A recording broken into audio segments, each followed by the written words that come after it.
In this video, I'm going to show you guys to reopen the Show Welcome dialog in Inkscape, because Show Welcome dialog is really useful to do some quick edits and set up your document.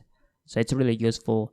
So here we are on the Inkscape interface. First of all, you want to access the Preferences panel by going to the Edit, Preferences, and here we are on the Preferences panel. And first of all, you want to open up the interface hierarchy, and then you open a Windows.